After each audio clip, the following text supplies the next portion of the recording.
Dear students, আজিৰ ভিডিঅ'ত আমি আলোচনা কৰিম নৱম শ্ৰেণীৰ দা ফান দে হেড নামৰ চেপ্টাৰটিৰ এমচিকিউৰ ওপৰত। ইয়াৰ পৰা যিমান এমচিকিউ হোৱাৰ সম্ভাৱনা আছে ইয়াত দি দিয়া হৈছে। ইয়াৰ বাহিৰত তোমালোকৰ এমচিকিউ নাহে, গতিকে সকলোৱে ভিডিঅ'টি শেষলৈ চাবা আৰু এইকেইটা শিকাৰ চেষ্টা কৰিবা। যিমান পাৰা শ্বেয়াৰ কৰিবা, চেনেলটো ছাবস্ক্ৰাইব কৰিবা। 1 নম্বৰত দিয়া হৈছে হাউ অল্ড ৱাজ মাৰ্জি, মাৰ্জিৰ বয়স কিমান আছিল। অপশ্যন 4টা দিয়া হৈছে, তাৰে ভিতৰত শুদ্ধ অপশ্যনটো হ'ব বি 11 years। মাৰ্জিৰ বয়স 11 বছৰ আছিল। 2 number, how did Margie feel about school, মাৰ্জিয়ে স্কুলৰ বিষয়ে কেনে অনুভৱ কৰিছিল। 4টা অপশ্যনৰ ভিতৰত ইয়াতো বি নম্বৰ অপশ্যনটো শুদ্ধ হ'ব, শ্বি হেটেড ইট, অৰ্থাৎ মাৰ্জিয়ে স্কুলক ঘৃণা কৰিছিল। 3 number, what had Margie's friend Tommy found, মাৰ্জিৰ বন্ধু টমিয়ে কি পাইছিল। অপশ্যন 4টাৰ ভিতৰত এ নম্বৰটো শুদ্ধ, এ ৰিয়েল বুক, বি নম্বৰটো শুদ্ধ হ'ব, এইটো তোমালোকে চাই ল'বা।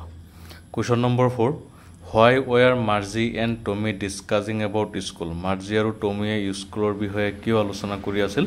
4টা অপশ্যনৰ ভিতৰত শুদ্ধটো হ'ব B, they had found an old book which was about school, বা ৰিয়েল বুক দিব পাৰে।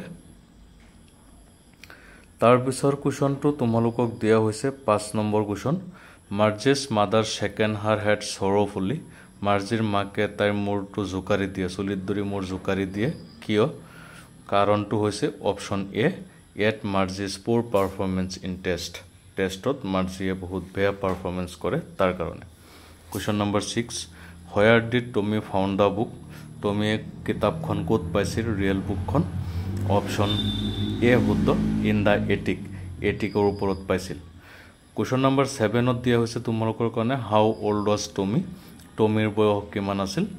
ইয়াত 4টা অপশ্যন দিয়া হৈছে, সেই 4টা অপশ্যনৰ ভিতৰত শুদ্ধটো হৈছে ডি 13 years, টমিৰ বয়স আছিল 13 বছৰ। Question number 8, who told Marzi once about real book, কোনে মাৰ্জিক এটা সময়ত ৰিয়েল বুকৰ বিষয়ে কৈছিল, এবাৰ ৰিয়েল বুকৰ বিষয়ে কৈছিল। শুদ্ধ অপশ্যনটো হ'ব হাৰ গ্ৰেণ্ডফাদাৰ, তাইৰ গ্ৰেণ্ডফাদাৰে। Question number 9, Margie's mother call the country inspector to, মাৰ্জিৰ মাকে কাণ্ট্ৰি ইনস্পেক্টৰক মাতি পঠিয়াইছিল, কাৰণটো হৈছে অপশ্যন ডি শুদ্ধ, set the mechanical teacher right, মাৰ্জিৰ মেকানিকেল টিচাৰৰ অসুবিধাই দেখা দিছিল, গতিকে এইটো ছেট কৰিবলৈ মাতিছিল।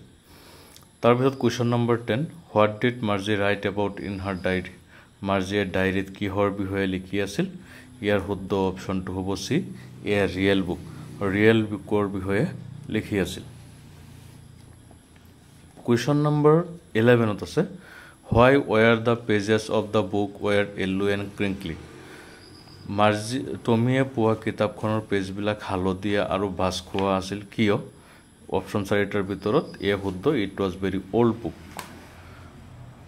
Question number 12, how long did it take the inspector to set the mechanical teacher right, mechanical টিচাৰক ঠিক কৰিবলৈ কিমান সময়ৰ প্ৰয়োজন হৈছিল কাণ্ট্ৰি ইনস্পেক্টৰক। শুদ্ধ অপশ্যনটো হ'ব এ 1 hour।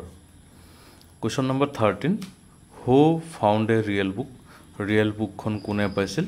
শুদ্ধ এনচাৰটো হ'ব টমিয়ে পাইছিল, ৰিয়েল বুকখন টমিয়ে সিহঁতৰ এটিকৰ ওপৰত পাইছিল।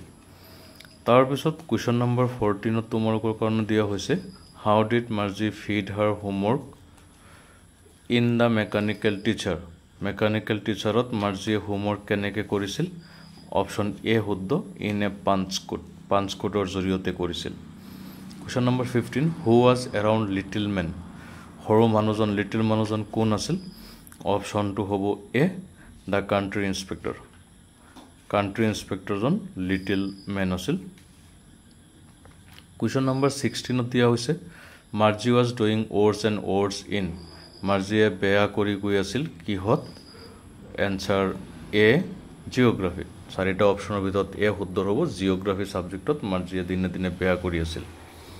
তাৰপিছৰ question 17, on which date did Margie make an entry in her diary about schools, কোনদিনাখন মাৰ্জিয়ে ডায়েৰী এণ্ট্ৰি কৰিছিল স্কুলৰ বিষয়ে। উত্তৰটো হৈছে B 17 May 2157। Question number 18. Why did Margie feel scornful at the thought of the school? স্কুলৰ কথা ভাবিলে মাৰ্জি কিয় স্কৰ্ণফুল হৈ পৰিছিল? শুদ্ধ অপশ্যনটো এ হ'ব। তোমালোকে লিখি লৈ শিকিবা, ইয়াৰ পৰা পৰীক্ষাত থাকিব। Question number 19. Why were Tommy and Margie surprised to see a real book? Marzi আৰু টমিয়ে ৰিয়েল বুক চাই কিয় ছাৰপ্ৰাইজ হৈ পৰিছিল? শুদ্ধ অপশ্যনটো D, they were from a different generation, কাৰণ তেওঁলোক বেলেগ জেনেৰেশ্যনৰ মানুহ আছিল। এইখিনি তোমালোকে ভালকৈ চাবা, ইয়াৰ পৰাই তোমালোকৰ পৰীক্ষাত কমন থাকিব। বাকী চেপ্টাৰবিলাকৰ MCQ দিয়া আছে অলৰেডি চেনেলত, তোমালোকে চাই ল'বা। আৰু যদি কোনো কুৱেশ্যনৰ এনচাৰ নোৱাৰা তেতিয়াহ'লে কমেণ্ট কৰিবা, আমি তাৰ যথাযথ উত্তৰ দিয়াৰ ব্যৱস্থা কৰিম। ধন্যবাদ।